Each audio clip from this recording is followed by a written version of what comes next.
Welcome, and let's understand the host path in a simple way. Imagine that we have two worker nodes. When we deploy a deployment, Kubernetes create a pods. Now the question is how these pods share data. Host path works just like a Docker bind mount. You can take any folder from the host machine and mount it inside the pod container, unlike the empty dir, which create a temporary volume in a pod. So host path uses an actual directory or a node's file system. It doesn't care fixed location by itself. You choose the path from its host and mount. The advantage of this host path is simple. You can mount any part of the file system into your pod. But there is the limitation. Pod only share if they are running on the same node. If suppose I had two nodes that are the worker node, or you can say the compute node, and there is a replica set create a pod. It's a replica set which has a pod of rs equal to 3. So 3 pod will be created. If suppose one pod is created in this node and 2 pod is created in the compute node 02. So one is created here. Var, suppose this is a var slash lib on var slash lib or some another file. Then here also another directory is created with, so these two pod will share the same data from here, but this is a different. So if the pod is recreated on the another node, it will be empty. Suppose this pod is created again here, then that pod would be empty and that data is not useful to that pod. Even if you delete the pod, the data will remain on the node unless you delete it manually. There is no guarantee data recover under There is no guarantee unless the pod keeps running on the same node. If the pod gets scheduled on different node, multi-node cluster, it behaves like a fresh pod with no previous data. So we'll see a demo and we'll understand how it said. Hello, welcome. Today's topic is host path. So search neo-lab in Killer Kuda and you will find Neokloud scenario. Here click 10 scenario and there you will find a host path. So just click that host path and everything will be ready for you, and there is no here and there things. So host path persistent demo. This scenario teaches how host path volume preserve data even after a pod is deleted and recreated. So pod is deleted, then after the data is there, but where? In the node, suppose this is a node k gate nodes. So host path means wherever the pod is deployed.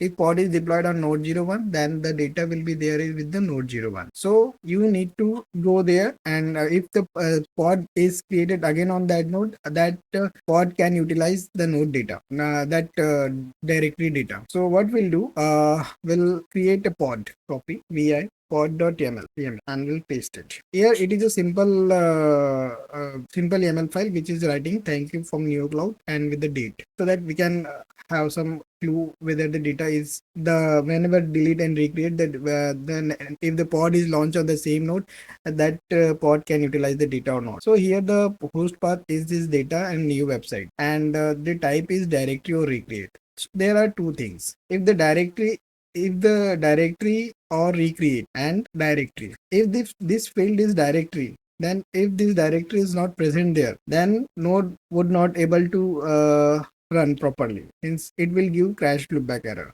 So we'll not create first because we are deploying it first. So we have not created any file. So I need to remove this I will set this is to directory. So k apply -f pod.yaml. So k get pods -o y. So this is the node 01, but container creating state. So I'll describe this pod, k describe pods and neo web. So you'll find that data new website is not a directory. So control L will SSH to the node 01. There you will find mkdir. I need to create that data slash neo website p. So this directory is created. Now I'll check k get pods. I'll wait for a few seconds, or rather will delete and recreate. Oh, so that pod is running now. So I'll k get pod -o white. So this pod is running because I have created the directory. But if directory is not present, that pod will not able. So will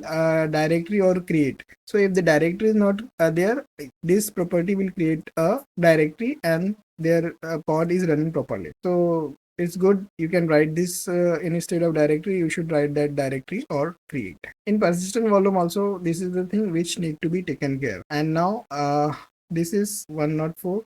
So I'll call 192. Okay, now you'll see that from this line to this line.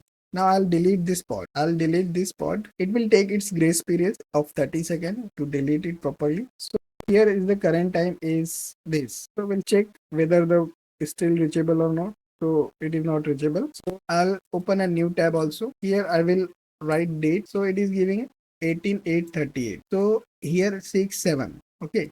So I'm creating this pod after this time. So once again I'll apply this file. So pod is created, kget pods, kget pod -o white. So here 1.5 is there. So call 1.5. So you will see that pod is launched on the node 01 and it is started after, means it is created after this.